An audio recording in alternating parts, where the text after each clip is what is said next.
Honorable members, a very good morning to all of you, and I welcome you all to the 26th Regional Youth Parliament competition. We begin today's session with the oath or affirmation of our newly elected members. Secretary General, please. सुश्री वैष्णवी, जो उत्तर प्रदेश के सहारनपुर सांसदीय क्षेत्र से निर्वाचित हुई है, अब शपथ ग्रहण अथवा प्रतिज्ञा करेंगी। सुश्री वैष्णवी।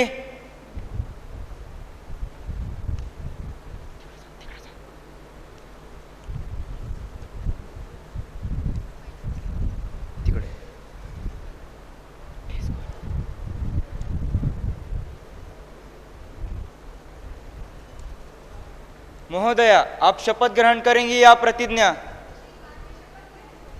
आप किस भाषा में शपथ लेना चाहेंगी?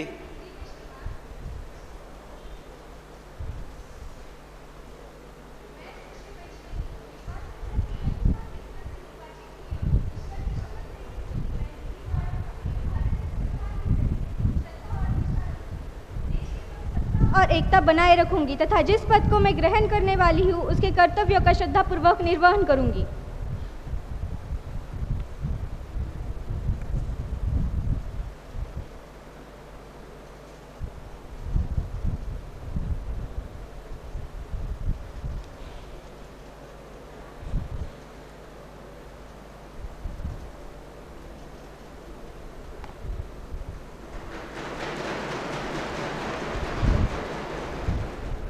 श्री पुष्कर ठाकरे, जो महाराष्ट्र के बारामती संसदीय क्षेत्र से निर्वाचित हुए हैं, अब शपथ ग्रहण अथवा प्रतिज्ञा करेंगे।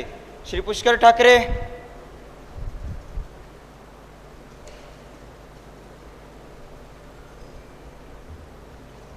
महोदय, आप शपथ ग्रहण करेंगे या प्रतिज्ञा? मैं शपथ ग्रहण करूंगा श्रीमान। आप किस भाषा में शपथ लेना चाहेंगे? मराठी में श्रीमान। मी पुष्कर ठाकरे, युवा संसदेचा लोकसभेचा निवडून आलेला सदस्य, देवाच्या नावाने शपथ घेतो की मी कायद्याने स्थापित केलेल्या भारतीय संविधानावर विश्वास आणि निष्ठा ठेवीन, देशाचे सार्वभौमित्व आणि एकता राखेन आणि मी धारण केलेल्या पदाचे पालन करीन आणि त्याचे कर्तव्य निष्ठेने पार पाडेन।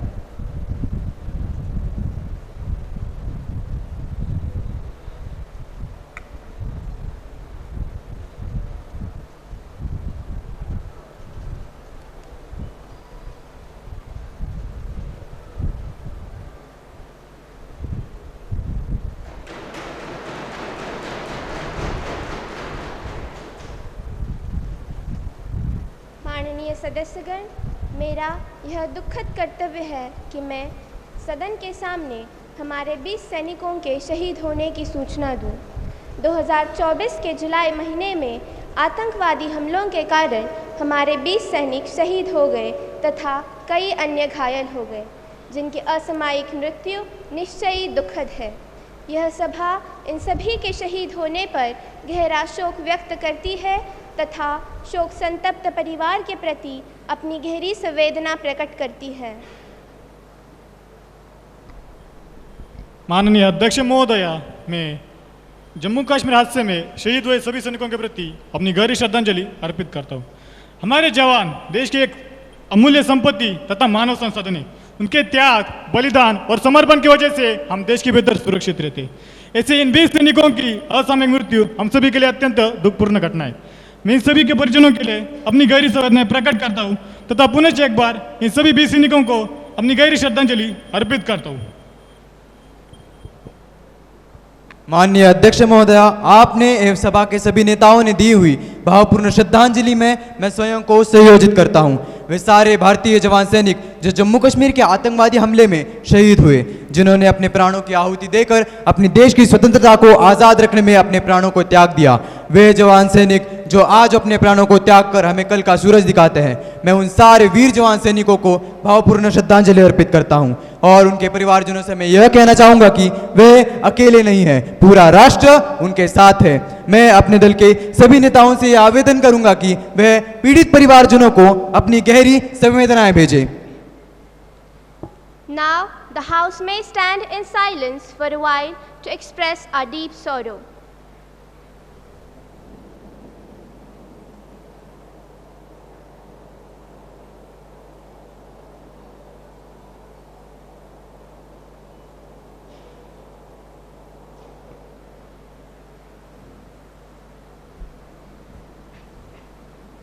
Secretary General may convey the message of condolences to the bereaved family. जी महोदया। Prime Minister to introduce new ministers. अध्यक्ष महोदया, मैं आपके माध्यम से संसद के नए सदस्यों का परिचय देना चाहूंगा। श्री सार्थक जो भारी उद्योग मंत्री हैं और श्री सोहम जो राज्य एवं संचार मंत्री हैं। धन्यवाद महोदया। Now let us begin with the question hour. Question number 301. Ms. Shravani, please. माननीय अध्यक्ष महोदया, सर्वप्रथम आपने मुझे यहाँ मेरा प्रश्न उपस्थित करने की अनुमति दी, इसलिए मैं आपका आभार व्यक्त करती हूँ। देशभक्ति का प्रमाण इन्हें ऐसा अनचाहा परिवार न दो, अग्निवीर का नाम लुभावने निहित वर्ष या 4 न दो। दिल्ली बेटी खिल्ली उड़ाने, यह दिल्ली बेटी खिल्ली उड़ाने, हर जवान के चाहत पर राहत खातिर मरीचिका, वाले यह रोजगार न दो, वाले यह रोजगार न दो।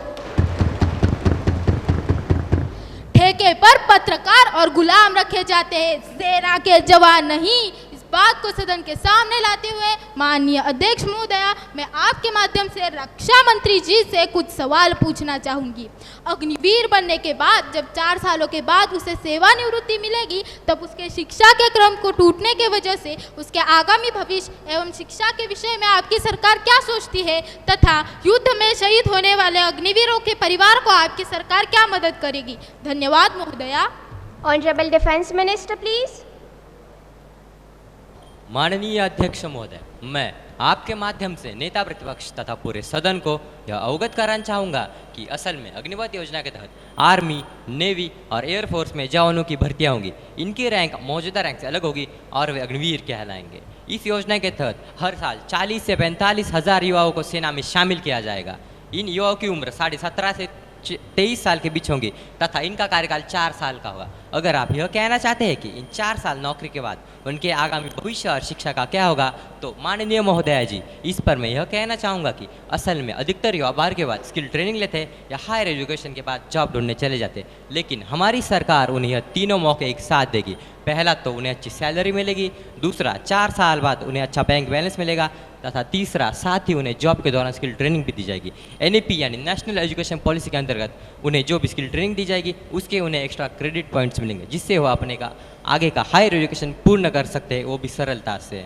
साथ ही जो अग्निवीर 4 साल देश सेवा के बाद खुद का बिजनेस शुरू करना चाहते हैं, उसे राज्य सरकार द्वारा 5 लाख रुपए तक का बिना ब्याजी लोन भी मुहैया कराने की योजना हमारी सरकार ने दी है।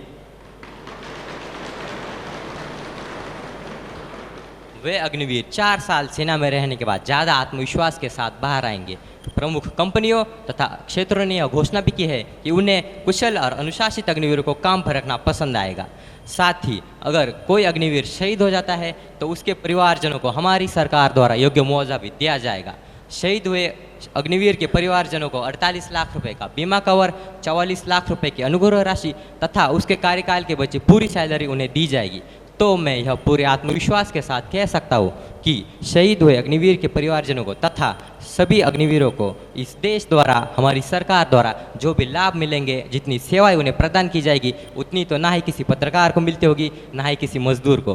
तो मैं आपके माध्यम से नेता प्रतिपक्ष जी से विनती करना चाहूँगा कि वह किसी भी पत्रकार या मजदूर की तुलना उन देश सेवी अग्निवीरों से ना करें जो देश की सीमा पर हम सब की रक्षा के लिए हर पल हर दम तैनात रहता है। धन्यवाद महोदय। Question number 102. Mr. Arnav, please. माननीय अध्यक्ष महोदया, मैं आपके माध्यम से माननीय वित्त मंत्री जी से यह प्रश्न पूछना चाहता हूँ कि स्टार्टअप इंडिया योजना यह भारत सरकार द्वारा देश के उद्यमियों को किफ़ायती व्यवसाय तथा वित्त प्रदान करते हैं। यह योजना देश के उद्यमियों को 10 लाख से 1 करोड़ तक की सब्सिडी वाली ऋण राशि प्रदान करते हैं। तो मेरा सरकार से यह प्रश्न है कि नए स्टार्टअप इंडिया योजना के क्या लाभ है? क्या नए स्टार्टअप इंडिया योजना को सरकार सहायता प्रदान कर रही है? अगर हाँ, तो उसका ब्यौरा क्या है? धन्यवाद महोदया। Honorable Finance Minister, please.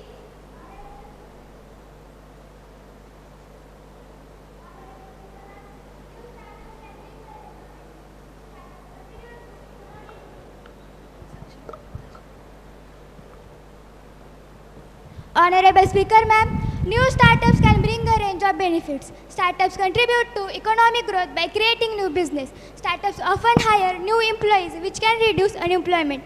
Startups attract venture capital and other forms of investment, which can provide funding for further innovation and growth.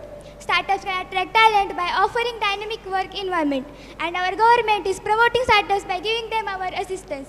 In our country, several government schemes and initiatives have been launched to promote startups, such as Startup India scheme, to create a robust ecosystem for nurturing innovation and startups. The key feature of these schemes are tax benefits and funding support, in which 3-year income tax holiday for eligible startups and funding support which assess to 10,000 crore.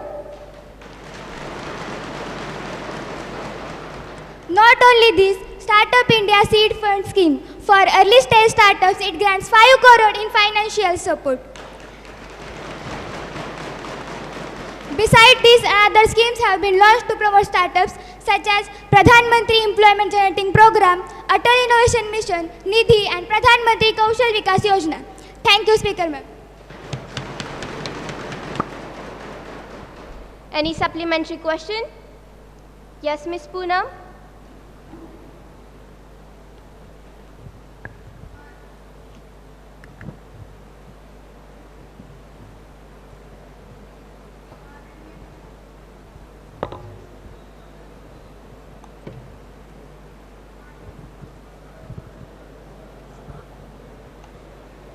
माननीय अध्यक्ष महोदया, मैं आपके द्वारा finance minister को यह प्रश्न पूछना चाहती हूँ कि सरकार कितना हल्के में इस समस्या को ले रही है। हे भगवान, सफ़ेद दूध का काला धंधा। अरे, रोगों को दूर करने वाली सब्जियां ही रोगों की जड़ बनती जा रही है, और तो और इस देश की नौनिहार बालिकाओं को जिस फरोशी की दलदल में झोंका जा रहा है, और सरकार इसमें चंद छापेमार की औपचारिक निभा कर संतुष्ट हो रही है। महोदया जी, यह प्रश्न काल है, प्रश्न पूछिए, भाषण मत दीजिए। आप ही बोलो बहन, पता नहीं कब से भाषण पर भी जीएसटी लग जाए। हाँ बहन, सही कहा, भाषण पर भी जीएसटी, और वो भी 28%। विपक्ष क्या आंखों पर पट्टी बांधे बैठा है, या उसने सरकार द्वारा लाई उन सुख सुविधाओं को भी देखा है? सरकार कितनी सारी योजनाएं भी लाया है, फिर आप कैसे कह सकते कि सरकार ने जीएसटी के माध्यम से पैसा खाया है? अरे कौन मेरा नाम बार बार ले रहा है? मैं हूँ जीएसटी यानी गिरी Singh Thakur. Members, please maintain the order of the house. You may continue. जी अध्यक्ष महोदया, प्रतिबंधित दवा ऑक्सीडोसिन खुलेआम परचूनों की दुकान पर बिक रही है, तो क्या सरकार इस समस्या की जड़ पर प्रहार करेगी? Honorable Minister, please.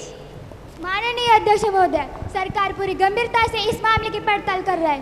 दोषियों को सजा दी जाएगी एवं जगहों पर इस बात का प्रचार कराया जा रहा है कि जहां पर भी संभव हो पॉस्चराइज्ड दूध का पैकेट इस्तेमाल कराएं एवं छोटे दूध उत्पादकों की मदद से शुद्ध दूध दिलवाने का अनुरोध किया गया है। धन्यवाद महोदय।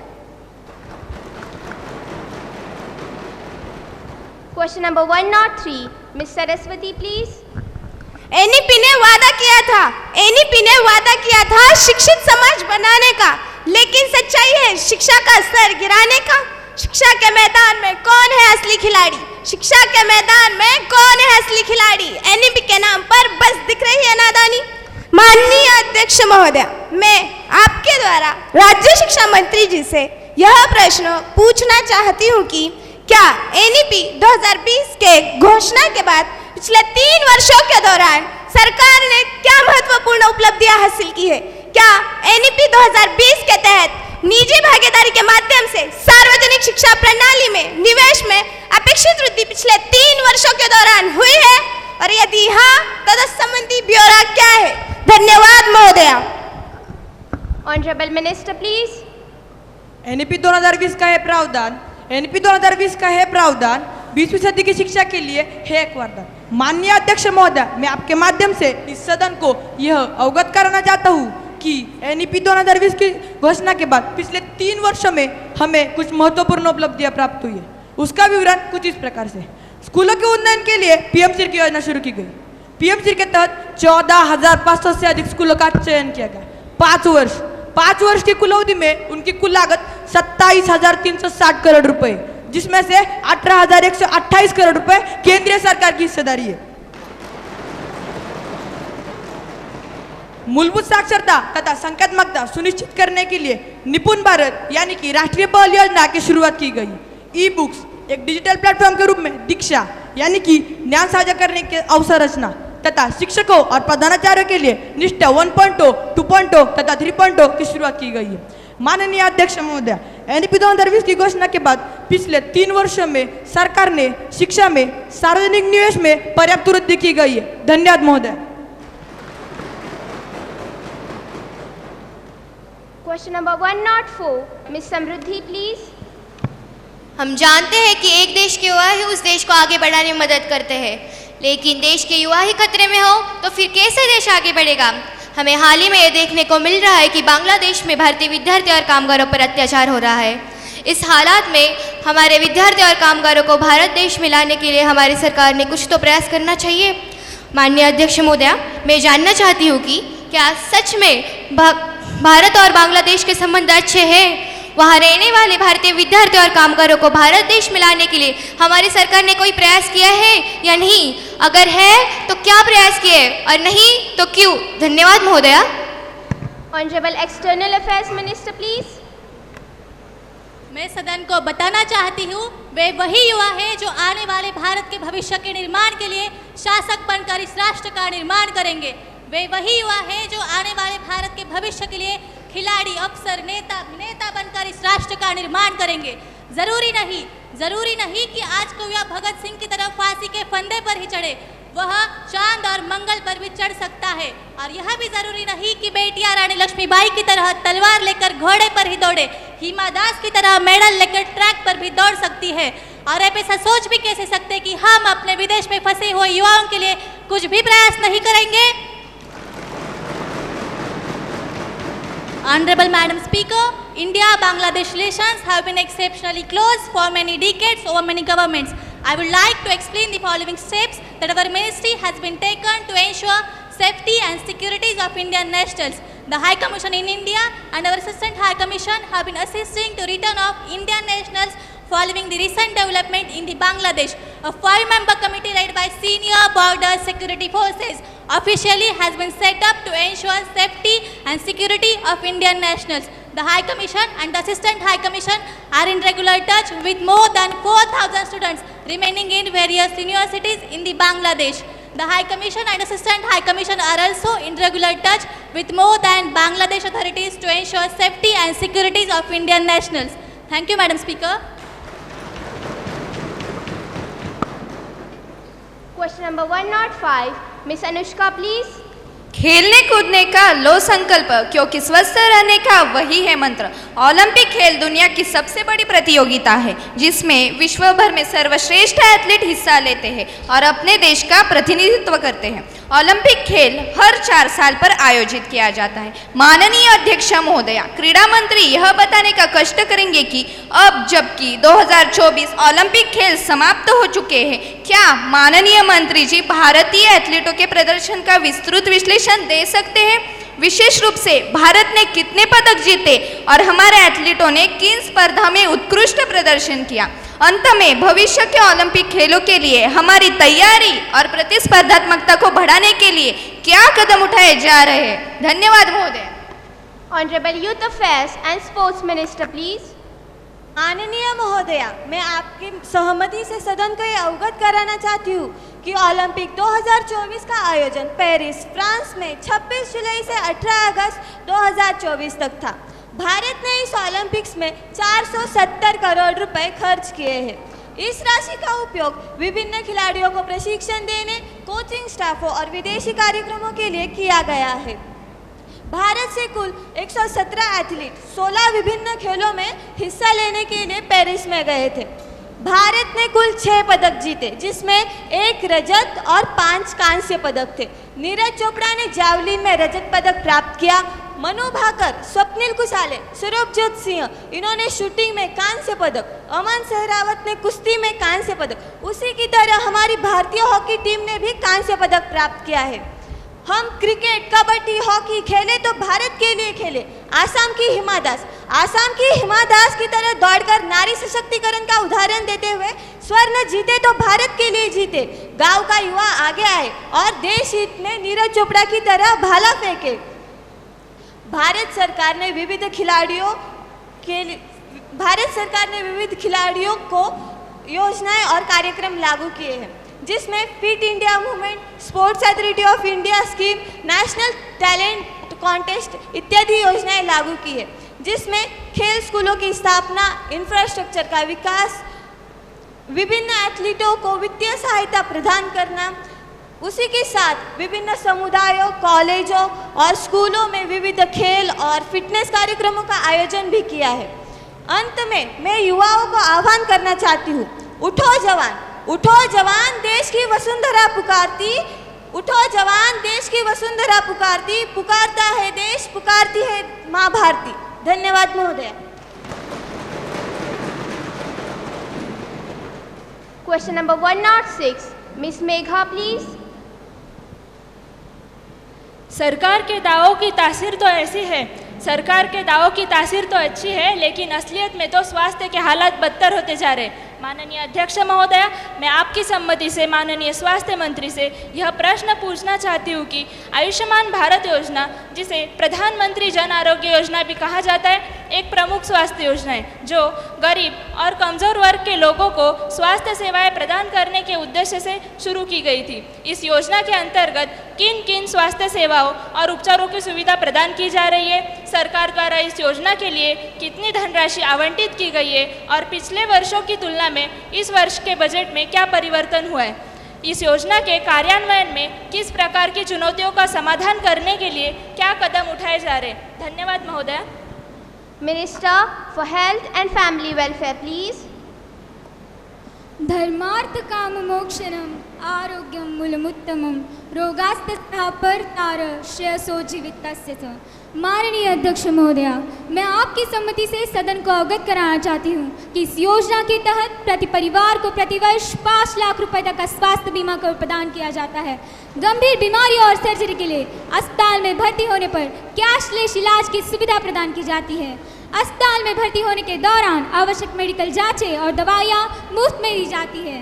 आयुष्मान भारत योजना के लिए आवंटित धनराशि और उसके परिवर्तन की जानकारी ऐसी है कि धनराशि का आवंटन 2022-23 में 20,000 करोड़ से बढ़कर 2023-24 में 22,100 करोड़ तक धनराशि का आवंटन किया गया है।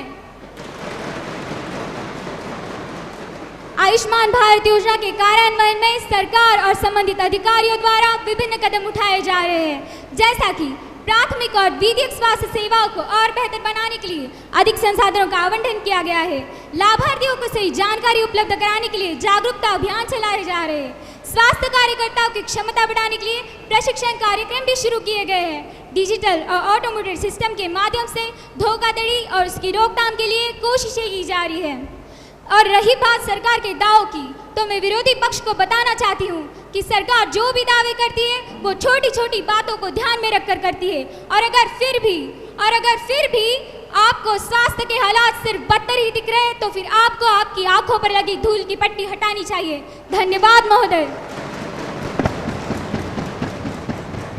Now the question hour ends and paper will be laid down. Minister of Water Management to lay the papers.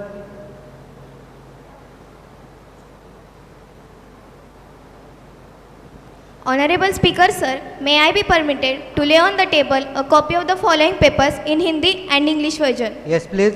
Department of Water Resources, River Development and Ganga Rejuvenation, Ministry of Jal Shakti, publish a notification number SA1107.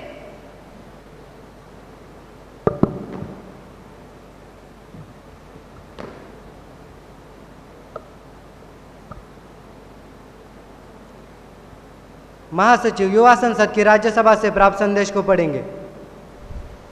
श्रीमान, मुझे युवा संसद के राज्यसभा के महासचिव से प्राप्त निम्नलिखित संदेशों की सूचना देनी है। युवा संसद को राज्यसभा के प्रक्रिया तथा कार्य संचालन विभाग के अनुसार मुझे रेलवे यात्री सुविधाएं एवं वाईफाई सुधार विधेयक 2024 improvement in passenger facilities and railway networking 2024 की प्रति सभा पटल पर रखने का निर्देश हुआ है, जो राज्यसभा द्वारा 15 अक्टूबर 2024 को हुई बैठक में पारित किया गया है। धन्यवाद श्रीमान। महासचिव राज्यसभा द्वारा पारित किए गए विधेयक की प्रति सभा पटल पर रखेंगे। श्रीमान, मैं राज्यसभा द्वारा पारित किए गए रेलवे यात्री सुविधाएं एवं वाईफाई सुधार विधेयक 2024 की एक प्रति सभा पटल पर रखता हूँ। धन्यवाद श्रीमान। Now let us start with the 0 hour. Mr. Sangraj Shinde. माननीय अध्यक्ष महोदय, जैसे हम सब जानते हैं कि मनुष्य को जीने के लिए सबसे मूलभूत चीज़ें यानी खाना पीना कपड़े एवं आवास की जरूरत होती है। आवास या फिर रहने की जगह सभी लोगों को स्वस्थ एवं अच्छी प्रकार का मिलना चाहिए। इसी से संबंधित मैं शहरी मामले एवं आवास मंत्रालय से यह पूछना चाहता हूँ कि वर्तमान में हमारे देश के विभिन्न शहरी क्षेत्रों में आवास की कमी को पूरा करने के लिए सरकार क्या कर रही है, और आज तक के जनगणना के अनुसार लगभग 12,70,000 परिवारों के पास अभी भी खुद का घर नहीं है। सरकार के पास शहरी वर्ग और निम्न मध्यम वर्ग के लिए सस्ते आवास की उपलब्धता और गुणवत्ता के लिए सरकार कौन सी विशेष योजना बना रही है, और शहरों में बढ़ते जनसंख्या दबाव और अवसंरचनात्मक समस्याओं को हल करने के लिए मंत्रालय ने क्या कदम उठाए। धन्यवाद महोदय। Miss Vedanti Owad. माननीय अध्यक्ष महोदय, मैं रेलवे मंत्रालय से प्रश्न पूछना चाहती हूँ कि देश के विभिन्न हिस्सों में रेलवे नेटवर्क की हालात और उसकी आधुनिकता के संदर्भ में बहुत सी समस्याएं सामने रही है। जैसे कि अभी अभी हुए कानपुर हादसे के संदर्भ में सरकार क्या स्पष्टीकरण देना चाहते हैं? क्या एक हादसा था या फिर कोई सोच समझ कर की हुई साजिश? हाँ बहन, मुझे भी ये एक सोच समझ कर की हुई साजिश ही लगती है। सही कहा बहन तुमने।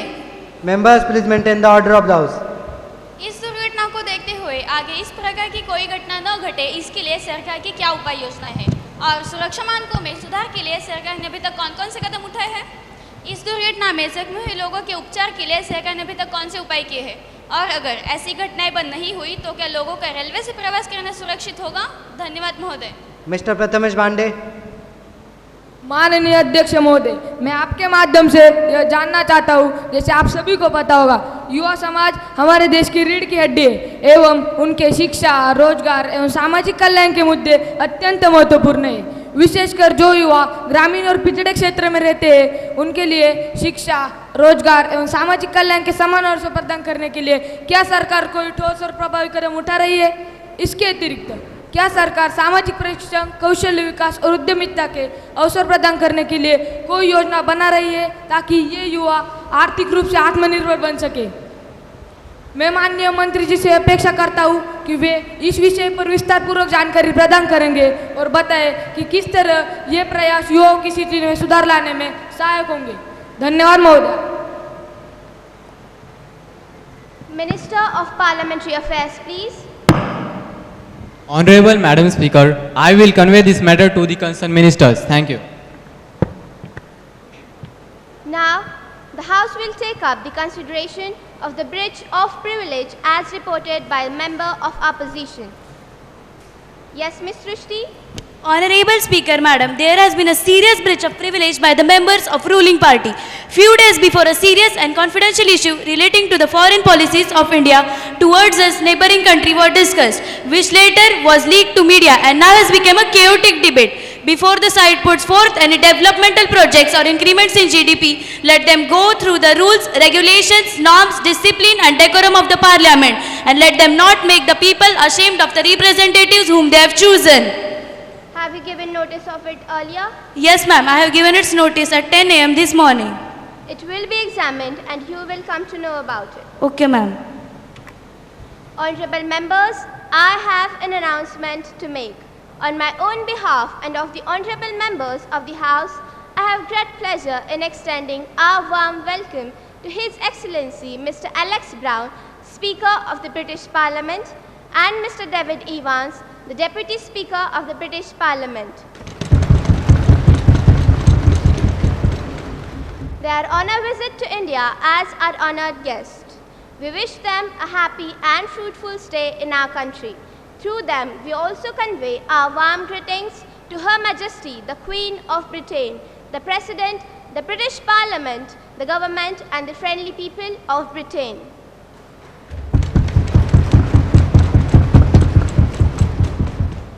Now let us take up the calling attention motion. Mr. Prathamesh and Ms. Rupali will call the attention of the Home Minister, while Ms. Ishwari will call the attention of the Minister for Energy and Power. Mr. Prathamesh, please. माननीय अध्यक्ष महोदय, क्या गृह मंत्री ये बता सकते हैं कि हाल ही में हुए जम्मू कश्मीर में घुसपैठ को रोकने के लिए क्या सरकार गंभीरता से विचार कर रही है? यदि कर रही है तो उस संदर्भ में उन्होंने क्या क्या कदम उठाया, उसका ब्यौरा क्या है? यदि नहीं तो इसका क्या कारण है? धन्यवाद महोदय। Honourable home minister please. माननीय अध्यक्ष महोदया, मैं आपके द्वारा मेरे सदन को यह विश्वास दिलाना चाहूंगी कि हमारी सरकार ने सीमा पार से घुसपैठ को रोकने के लिए एक संगठित और बहुआयामी रणनीति अपनाई है। इसमें अंतर्राष्ट्रीय सीमा पर लाइन ऑफ कंट्रोल पर सैनिकों को तैनात किया है। घुसपैठ को रोकने के लिए निगरानी camera, night vision camera, heat sensing उपकरण और ड्रोन जैसे इत्यादि यंत्रों का इस्तेमाल भी किया गया है। और तो और अंतर्राष्ट्रीय सीमा और लाइन ऑफ कंट्रोल के साथ साथ बहुस्तरीय सुरक्षा प्रणाली, सीमा पर फेंसिंग लगाना, घुसपैठ की खुफिया जानकारी एकत्र करने के लिए अधिकारियों को नियुक्त भी किया गया है। और तो और इसी के साथ साथ माननीय अध्यक्ष महोदया, मुझे तो ये लगता है कि जो सरकार ने कदम उठाए हैं वह घुसपैठ को रोकने के लिए बहुत मददगार साबित हुई है। धन्यवाद महोदया। Miss Rupali please. माननीय अध्यक्ष महोदय, सर्वप्रथम मुझे अपने शब्द व्यक्त करने हेतु समय देने के लिए आपका बहुत बहुत धन्यवाद व्यक्त करती हूँ।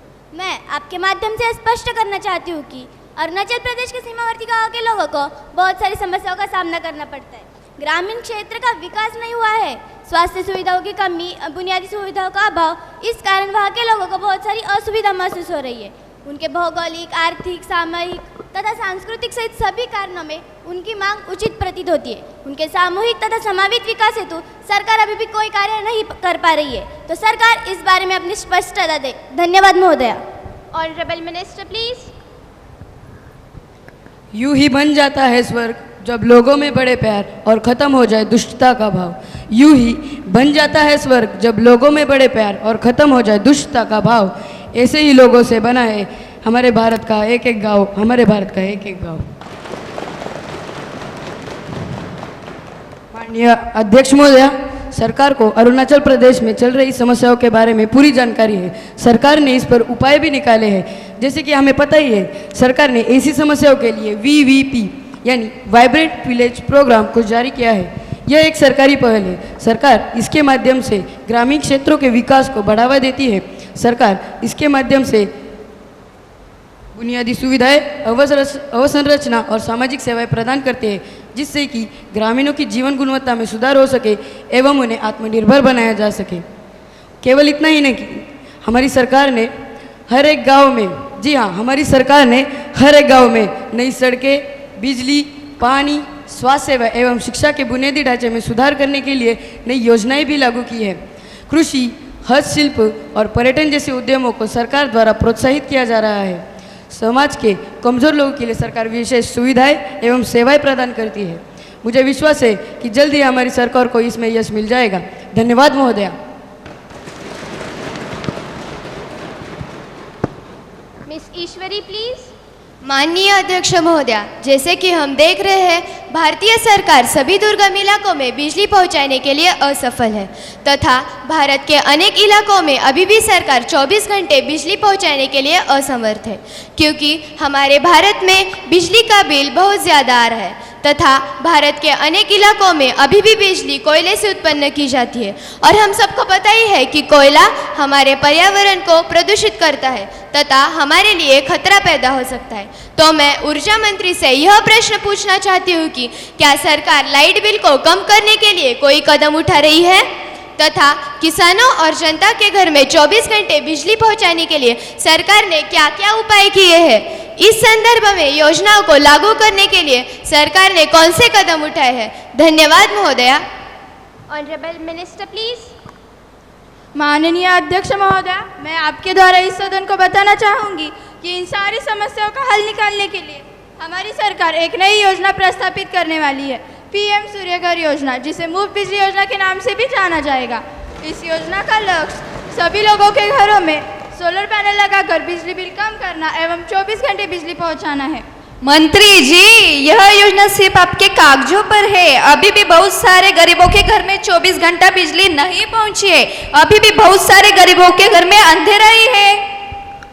सही कहा बहन। पता नहीं मंत्री जी तो सिर्फ आश्वासन देते हैं और 5 साल, पूरे 5 साल का कार्यकाल बढ़ाते हैं पर करते कुछ नहीं। Member please be seated. The minister may continue. महोदया, मैं इस सदन को अवगत कराना चाहती हूँ कि इस योजना के तहत पूरे 300 यूनिट तक की बिजली मुफ्त दी जाने वाली है। और बिजली बिल कम कराने के लिए अगर आप 3 किलोवाट क्षमता का सोलर पैनल लगाते हैं तो इस पर भी 50% तक की सब्सिडी हमारी सरकार प्रदान करने वाली है। दुर्गम विभागों में 24 घंटे बिजली पहुंचाने के लिए इस योजना के अंतर्गत पूरे 1 करोड़ परिवारों को मुफ्त सोलर पैनल के लिए सब्सिडी दी जाने वाली है। और इसके अलावा सरकार द्वारा और बहुत सी योजनाएं चलाई जा रही है, जैसे कि उदय योजना, उजाला योजना, सौभाग्य योजना। सौभाग्य योजना को सहज बिजली हर घर योजना के नाम से भी जाना जाता है। इस योजना का लक्ष्य सभी लोगों के घरों में मुफ्त बिजली कनेक्शन प्रदान करना एवं ट्रांसफार्मर, तार और मीटर जैसे आदि उपकरणों पर सब्सिडी प्रदान करना है। इस योजना के तहत अब तक पूरे 262.84 लाख घरों का विद्युतीकरण किया गया है। और आप सभी लोग तो जानते ही हैं कि हमारे भारत जैसे इतने बड़े देश में सभी लोगों तक कम बिजली बिल में 24 घंटे बिजली पहुंचाना बहुत ही मुश्किल काम है। और ऐसे बड़े बड़े कार्यों को करने में छोटे छोटे विघ्न तो आते ही रहते हैं, लेकिन इन सारी मुश्किलों के बावजूद हमारी सरकार पूरी निष्ठा, लगन एवं ईमानदारी के साथ कार्य कर रही है। और मैं विपक्ष से यह कहना चाहूँगी कि जिन 5 सालों की बात यह कह रहे हैं, शायद वही 5 साल उन्हें भी मिले थे और हम सभी ने देखा ही है कि उन्होंने कितने घरों में दिए जलाए हैं। और मैं विपक्ष से यह कहना चाहूँगी कि वह सरकार द्वारा किए गए कामों पर भी ध्यान दें, क्योंकि हमारी योजनाएं सिर्फ कागजों पर लिखी हुई नहीं होती, वह कामयाब भी होती है। और उसी प्रकार आपके बाकी सारे सवालों को जवाब भी आपको हमारी इस योजना की कामयाबी ही देगी। धन्यवाद महोदया। Honorable Minister of Law and Justice to introduce the bill. Ma'am, I beg to move for you to introduce the Vehicle Motors Act Bill. Now, the question is that the leave be granted to introduce the Vehicle Motors Act Bill 2024. Those who are in favor will please say aye. Aye. Those who are against it will please say no. No. I think the ayes have it, the ayes have it, the ayes have it. The motion is adopted. Leave is granted. Honorable Minister, please. Ma'am, I introduce the bill. Now, the House will take up the consideration of the Transparency of Competitive Examination Bill 2024. Honorable Education Minister, please. Transparency of Competitive Examination Bill 2024. नास्ति विद्यासमो बंधुर, नास्ति विद्यासम सूरत, नास्ति विद्यासमं वित्तम, नास्ति विद्यासमं सुखम. In other words, there is no friend, no companion, no wealth, no bliss as great as Vidya. Honorable Speaker, ma'am, I have great pleasure and privilege to take up the consideration on Transparency of Competitive Examination Bill 2024. This will be a new beginning to our history of exam procedures. Very purpose of the bill is, the bill has been designed to address the symptoms of unfair means in examination to drive transparency, fairness, credibility and trust in exam procedures. Some provisions of the bill are, Clause 1st of the bill states that under Section 2K, a public examination is defined as any examination conducted by the Public Examination Authority listed in the schedule of the bill or any such other authority as may be notified by the central government. Clause 2nd of the bill states that Section 9 of the bill states that all offences shall be cognizable, non-bailable and non-compoundable. An arrest can be made without a warrant and bail will not be a matter of right. Rather, a magistrate will determine whether the accused is fit to be released on bail. Clause 3rd of the bill states that punishment for any person or persons resorting to unfair means and offences can be 3 to 5 years in prison and a fine up to rupees 10 lakh. I repeat, a fine up to rupees 10 lakh. If the convict fails to pay the fine, an additional punishment of imprisonment shall be imposed as per the Bharatiya Nyaya Sanhita 2023. Clause 4th of the bill states that a service provider engaged by the Public Examination Authority for the conduct of examinations shall also be liable to be punished with a fine up to rupees 1 crore. I repeat, a fine up to rupees 1 crore, and proportionate cost of examination shall also be recovered from it if the service provider is involved in illegal practices. Clause 5th of the bill states that the bill mandates that all offences under the proposed law will be examined by officers are not below the rank of Deputy Superintendent of Police or Assistant Commissioner of Police. Honorable Speaker, ma'am, I am confident that all the honorable members of the House, irrespective party affiliation, will welcome this bill wholeheartedly. It will put forward the exam conduction system by eradicating the problems in arena of competitive exams. Therefore, I move that the Transparency of Competitive Examination Bill 2024 be taken into consideration. Thank you, Speaker, ma'am.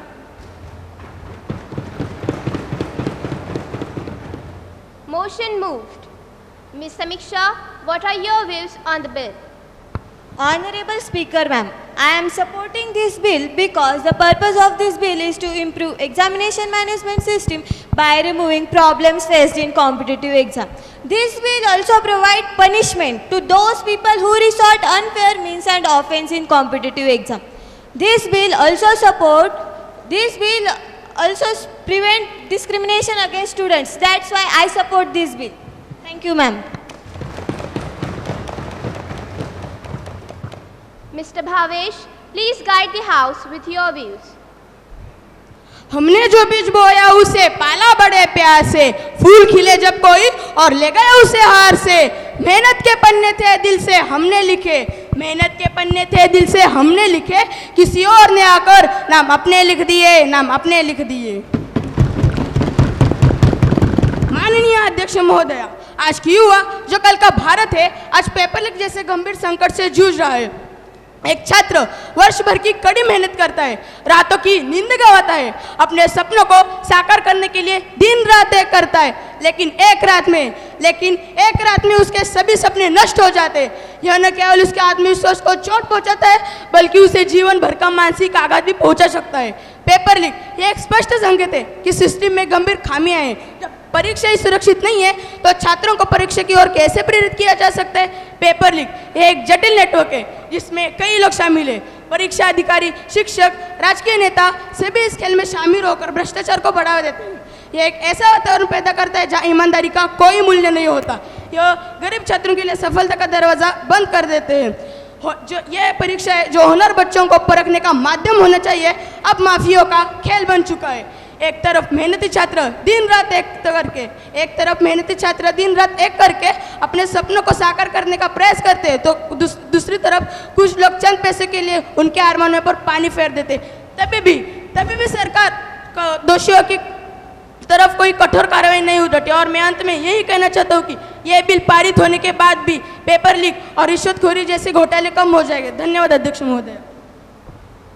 Miss Sanjeevani please. माननीय अध्यक्ष महोदया, मैं इस bill का पूर्णतः समर्थन करती हूँ। यह बिल सामाजिक परीक्षा की परिभाषा को स्पष्ट रूप से दर्शाता है तथा परीक्षा संचालन प्रणाली को आगे बढ़ाने में सहायता करेगा। प्रश्न पत्र तथा उत्तर कुंज के साथ किसी भी प्रकार की छेड़छाड़ी करने वाले व्यक्ति को सजा दिलाने और गिरफ्तार करने में सहायता करेगा। और रही बात जुर्माने की, तो मैं इस सभागृह को यह अवगत कराना चाहूँगी कि जुर्माना लगाकर परीक्षा की अनुपातिक लागत भी वसूल ली जाएगी। मैं यह पुनः एक बार दोहराना चाहूँगी कि मैं इस बिल का समर्थन करती हूँ। धन्यवाद महोदया। Miss Rupali please. माननीय अध्यक्ष महोदया, मैं इस बिल का कड़ा विरोध करती हूँ, क्योंकि जैसे कि हम सभी को पता है, बहुत सारे परीक्षार्थी कोई अन्य महत्वपूर्ण परीक्षा देने के लिए या कोई शिष्यवृत्ति प्राप्त करने के लिए झूठे प्रमाण पत्रों का इस्तेमाल कर रही है। इस कारण जो बच्चे जिन्हें सही में मदद की जरूरत है वो उन्हें नहीं मिल पा रही है। इससे उनका बहुत नुकसान हो रहा है और जो धोखाधड़ी कर रहे हैं वे ऊपर आ रहे हैं। असामान्य तथा प्रामाणिक बच्चों की मदद के लिए सरकार अभी भी ठोस कदम नहीं उठा पा रही है। जैसे कि आजकल देखने को मिलता है, कई राजकीय व्यक्ति और कुछ शालेय संस्थाएं भी इन घोटालों में शामिल है। वे कई परीक्षार्थियों को अवैध रूप से मदद करते, जैसे उनसे पैसे लेकर उन्हें धोखाधड़ी करने में मदद करना, ऐसे आदि हो चुका है। इसी कारण अभी भी कई छात्रों का भविष्य खतरे में। इसलिए मैं पुनः एक बार इस बिल का कड़ा विरोध करती हूँ। धन्यवाद महोदय। मिस्टर स्वराज। माननीय महोदय अध्यक्ष, जो लोकतंत्र की बात न जाने वह चले इस बिल को पारित कराने। माननीय महोदया, इस विधेयक का उद्देश्य कदाचार में शामिल लोगों के लिए दंड कराना और धोखाधड़ी को रोकने के लिए नियमितता उपायों को बढ़ाना है। आधार जैसे अपारित की शुरुआत परीक्षाओं के दौरान डिजिटल पहचान भुगतानकर्ता को जोड़ने का प्रयास करती है। परीक्षा हॉल में AI संचालित CCTV लागू करने से निगरानी क्षमता बढ़ती है और अनधिकृत व्यवहार में कमी आती है। हमारी एडवांस OCR टेक्नोलॉजी पहचान दस्तावेजों को अच्छी तरह से पढ़ती है और सत्यापित भी करती है, जिसमें उम्मीदवार की प्रामाणिकता सुनिश्चित होती है। और मुझे यह भी लगता है कि इससे परीक्षा की स्पष्टता बढ़ेगी। इसलिए मैं इस विधेयक का समर्थन करता हूँ। धन्यवाद महोदया। Miss Shravani please. हमें चले लोक कल्याण की भाषा सिखाने और आप क्या दिए जला रहे हो इस देश के लिए। माननीय अध्यक्ष बहन जी, हमारे कार्यकाल में तो सिर्फ ऐसा एक ही उदाहरण दिखाई पड़ता है। आपके कार्यकाल में तो इसका पूरा ब्यौरा पड़ा है। अगर कहती हो तो बता दूं। Member please be seated. You may continue. माननीय अध्यक्ष महोदया, मैं इस बिल का संपूर्णतः विरोध करती हूँ, क्योंकि हमने देखा है कि बदलते हुए भारत में आत्महत्या कर रहे बच्चों की संख्या कोचिंग सेंटरों की फीस की तरह बढ़ रही है। परीक्षाओं में सफलता न पाने की वजह से कई बार इस देश में विद्यार्थी आत्महत्या कर रहे हैं और कई बच्चों की जिंदगी तक बर्बाद होती चली जा रही है। उन बच्चों की बर्बाद हुए जिंदगी के बदले में यह सरकार पेपर लीक जैसा पाप कर रहे गुनहगारों को सिर्फ 5 साल की सजा देगी। क्या यह बात सच में उन बच्चों के प्रति न्यायपूर्ण व्यवहार होगा? दिखाई बेशक किसी को न दो, पर शामिल जरूर होता है। हर एक आत्महत्या कर रहे बच्चे के कारण के पीछे एक न एक कातिल तो जरूर होता है। माननीय अध्यक्ष महोदया, जुर्माने में भरे गए 1 करोड़ रुपए को सरकार अपनी जेब में भरेगी या उसका उपयोग बच्चों के लिए करेगी, इस विषय में एक वाक्य, एक शब्द तो दूर की बात है, इस बिल में एक अक्षर का भी प्रयोग नहीं है। मुझे नहीं लगता कि इस बिल के पारित होने से भारत में परीक्षा में पारदर्शिता बढ़ सकती है। इसलिए मैं इस बिल का विरोध करती हूँ। मैं पुनः दोहराती हूँ, मैं इस बिल का विरोध करती हूँ। धन्यवाद महोदया। Mister Shubham, the opposition leader please. माननीय अध्यक्ष महोदय, मैं इस बिल का कठोरता से विरोध करता हूं। परीक्षाओं की सेवाओं में शामिल सेवा प्रदाताओं को भारी जुर्माना एवं लागत का सामना करना पड़ सकता है। इससे निजी कंपनियां जो सेवाएं प्रदान करती है वह भी हतोत्साहित कर सकती है। इससे परीक्षाओं की उपलब्धता एवं गुणवत्ता में भी कमियां देखी जा सकती है। क्यों माननीय पंतप्रधान जी, आप इन बातों से अवगत तो होंगे जरूर। उच्च रैंकिंग अधिकारियों की आवश्यकता संसाधनों पर दबाव डाल सकती है और इससे जांच प्रक्रिया में भी देरी देखी जा सकती है। मुझे तो यह अभिलेख जहां सा प्रतीत हो रहा है। 1 करोड़ रुपए का जुर्माना, ओहो! हमें तो बिल में कहीं नजर नहीं आया कि आपने लिखा हो कि 1 करोड़ रुपए यहाँ इस्तेमाल किए जाएंगे। जैसे कि मेरे एक नेता ने कहा कि एक शब्द का तो छोड़िए, एक अक्षर का भी प्रयोग नहीं किया गया है। पारदर्शिता, बिल का नाम पारदर्शिता पे रखा गया है और बिल में पारदर्शिता ही व्यतीत नहीं हो रही है। बच्चे जिनसे ऐसी बड़ी बड़ी परीक्षाओं में छोटी छोटी गलतियां होती है, उनके मन में भी डर का माहौल बन सकता है। मैं अपने पूरे दल की ओर से इस बिल का कठोरता से विरोध करता हूं। धन्यवाद अध्यक्ष महोदया। Honourable prime minister please. माननीय अध्यक्ष महोदया, मैं इस बिल का समर्थन करता हूँ तथा हमारे परम मित्र प्रतिपक्ष प्रमुख जी से यह कहना चाहूंगा कि अगर आपने इस बिल को ध्यान से सुना, या तक कि ध्यान से पढ़ा भी होता, तब भी आप इसकी कठोरता से विरोध नहीं करते। लेकिन कोई ना, आपके सवाल का जवाब हम दे ही देते। जैसा कि आपका सवाल है कि पारदर्शितात्मक प्रतिस्पर्धात्मक परीक्षाओं में पारदर्शी दिखाई नहीं देती, तो इस पर मैं यह कहना चाहूंगा कि परीक्षा के मानक मूल्यांकन के तरीके, उत्तर पुस्तिकाओं की जांच की जानकारी तक उम्मीदवारों को दी जाती है। कई जगहों पर तो उत्तर पुस्तिका को, उत्तर कुंज को सार्वजनिक भी किया जाता है, जिससे कि उम्मीदवार अपने उत्तरों का मूल्यांकन कर सके। यहाँ तक कि जिस आयोग द्वारा इन परीक्षाओं का आयोजन किया जाता है, उनके अधिकारियों का चुनाव भी स्पष्ट एवं पारदर्शी होता है। यही नहीं, अभी और भी सुनिए, जिस आयोग द्वारा इस परीक्षाओं का आयोजन किया जाता है वह केंद्रीय सरकार के विभाग के अंतर्गत आता है तथा उसका संचालन उच्च रैंकिंग अधिकारियों के द्वारा ही किया जाता है। और जिन उच्च रैंकिंग अधिकारियों के द्वारा इसका संचालन किया जाता है, उनसे हम गलती की गुंजाइश तो लगभग ना के बराबरी होती है। और जिन उच्च रैंकिंग अधिकारियों द्वारा इस बिल को हर एक छोटी से छोटी बात को ध्यान में रखते हुए इतनी बारीकी से बनाया गया है, उसे प्रतिपक्ष नेता एक झांसा कहते हैं।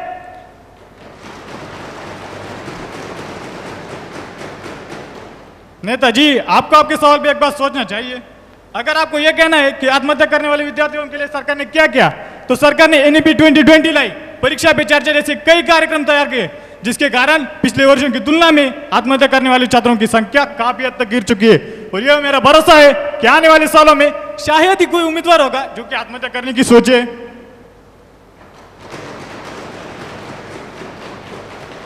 किसी भी प्रकार की अनुशासनात्मक उल्लंघन या धोखाधड़ी के मामले में एक पारदर्शी जांच की जाती है और यह जांच तक DCP या ACP जैसे उच्च रैंकिंग अधिकारियों के द्वारा ही की जाती है, जिससे कि जो दोषी आएगा वो जरूर 100% ही दोषी होगा, ना कि कोई दूसरा विद्यार्थी जिसे कि डरने की जरूरत है। जांच अगर कोई दोषी पाया जाता है तो उसे, अगर वो उम्मीदवार है तो 5 साल की सजा और 10 लाख रुपए का जुर्माना होगा, और अगर वो जुर्माना भरने में असमर्थ है तभी उसे न्याय संहिता 2023 के तहत उसकी सजा को बढ़ाया जाएगा। अगर दोषी कोई उम्मीदवार की भारी मदद करने वाला या पेपर लीक में शामिल होगा तो उसे 1 करोड़ का जुर्माना लगाया जाएगा। और अगर प्रतिपक्ष यह कहना है कि उस 1 करोड़ का क्या किया जाएगा, तो जैसे हमारे मंत्री ने बताया है, उस 1 करोड़ का इस्तेमाल परीक्षा में जो लागत हुआ था, जो खर्चा होता, उसका पुनर्भरण करने के लिए ही किया जाएगा, जिसको उल्लेख भी बिल में दिया गया है। यह ना सुनते ठीक से और हमें कहते हमने क्या दिया चला है। और अगर फिर से प्रतिपक्ष को अपनी बात घुमा फिरा कर 1 करोड़ भरी लानी है, तो मैं उनके आश्वासन के लिए कहता हूं कि अरे सूली पर भी चढ़ा दो, मैं झूठ नहीं बोलूंगा, कि मुझे सूली पर भी चढ़ा दो, मैं झूठ नहीं बोलूंगा। अगर 1 रुपए का भी नुकसान हुआ तो हंसते हंसते अपना इस्तीफा दे दूंगा, मैं हंसते हंसते अपना इस्तीफा दे दूंगा। धन्यवाद महोदया। Honourable education minister please. न्याय का दीप जलाए, पारदर्शिता का संदेश, हर परीक्षा हो सच्ची, हर प्रयास हो विशेष, सपनों को साकार करने का हो सबको अवसर, समानता की इस राह पर हम सब चले एक स्वर। शिक्षा के इस मंदिर में हो विश्वास का संचार, शिक्षा की इस मंदिर में हो विश्वास का संचार, हम सब मिलकर बनाएंगे भारत के युवा का सपना साकार, भारत के युवा का सपना साकार। Honorable Speaker ma'am, I have listened attentively to all the honorable members of the House and their concerns regarding the bill. Through you, I assure all the members of the House that this bill will help the administration to conduct exams in more justified way. The Transparency of Competitive Examination Bill 2024, which transcends mere legislation to address the crucial aspect of transparency in examination. The bill aims to reshape the educational landscape by promoting accountability and equity in assessments. The bill has been designed to address the symptoms of unfair means in examination to drive transparency, fairness, credibility and trust in exam procedures. Therefore, I move that the Transparency of Competitive Examination Bill be taken into consideration. Thank you, Speaker ma'am. The question is that the bill to improve the conduction of examination in the competitive arena be taken into consideration. Those who are in favor will please say aye. Aye. Those who are against it will please say no. I think the ayes have it, the ayes have it, the ayes have it. The motion is adopted. Now the question is, Clause 2 to 5 stands part of the bill. Those who are in favor will please say aye. Aye. Those who are against it will please say no.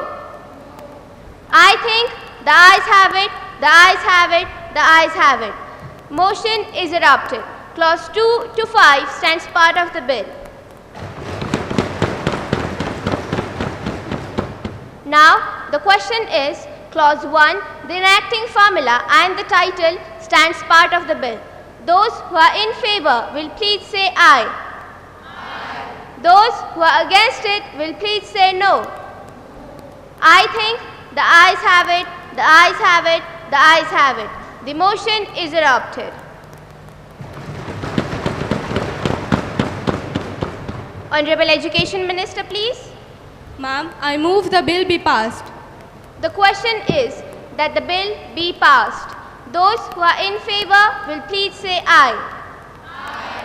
Those who are against it will please say no.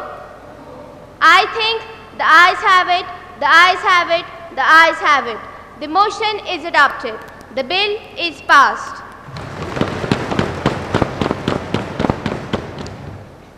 Now, the House is adjourned to meet again on 16th October 2024 at 11 a.m.